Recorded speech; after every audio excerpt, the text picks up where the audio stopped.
ভাবি কই আমার এক গ্লাস পানি দেন তো, গলাটা শুকায় গেছে, আমাদের ফ্রিজটাও নষ্ট। এই আপনি জানেন না আমি পর্দা করি? আস্তাগফিরুল্লাহ না বলে ঘরে আসেন, লজ্জা করে না? তওবা তওবা, আল্লাহ মাফ করো সবাইকে। আরে আমার ভাই একটু পানি চাইছে, পানি দিলে কি হয়? পানি দাও। ঠিক আছে আমি পানি দিয়ে দিচ্ছি, আপনি ওই দরজার সামনে যেয়ে দাঁড়ান।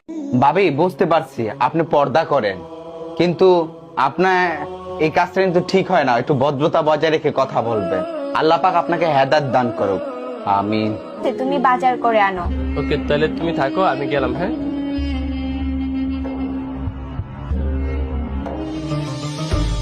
শোনা বন্ধু তুই আমারে ভোতা দাও দে কাইটালা, পিরিতের খাতা দিয়া যাইতে ধইরা মাইরালা। আবার। শোনা বন্ধু তুই আমারে ভাই ভালোই হয়েছে আপনাকে পেয়েছি। আপনি কি জানেন আপনার বউ পর্দার আড়ালে কতটা নষ্টামি করে? কি বললি তুই? অত্র এলাকায় আমার বউয়ের মতো কোনো মেয়ে নাই। আমার বউ 5 ওয়াক্ত নামাজ পড়ে, ইমানদার, সৎ, নেককার। আমার বউয়ের মতো পুরো এলাকায় কি পাড়া মহল্লার মতো তুই মেয়ে খুঁজে পাবি না। আর তুই আমার এই সেই সব কথা বলতেছস? তোর সাহস কত বড়! তুই দিন দিন বেয়াদব হয়ে যাচ্ছিস। আসলে ভাই আমি খারাপ হয়ে গেলাম আপনার কাছে। আসলে উচিত কথার কোনো বাত হয় না।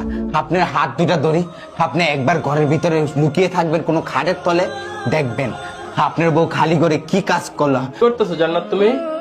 আমি ওয়াজ শুনতেছি। ও আচ্ছা, তাহলে তুমি শোনো। আর নিচে হচ্ছে দারোয়ান চাচারা অনেক বেশি অসুস্থ, তার তো আর দেখাশোনার এখানে কেউ নাই। আমি গিয়ে তাকে একটু ওষুধ খাইয়ে দিয়ে আসি। হ্যাঁ, থাকো তুমি। এই সুযোগে আমি একটা টিকটক করে নেই। আপনি না বুকে হাত দিয়ে গর্ব করতেন যে আপনার বউ নাকি ফরেস্টগার, এই গ্রামের মধ্যে একমাত্র পর্দাশীল নারী, এইটাই মুমিন সাহেব, এইটাই আপনার বউ। আপনি কথা বলেন। আমার এভাবে পড়ে থাকলে হবে না, এইটার বিরুদ্ধে একটা ব্যবস্থা নিতেই হবে। একটা লোক আমাকে কমেন্ট করছে আমি নাকি অনেক সুন্দর, cute. Thank you so much, thank you.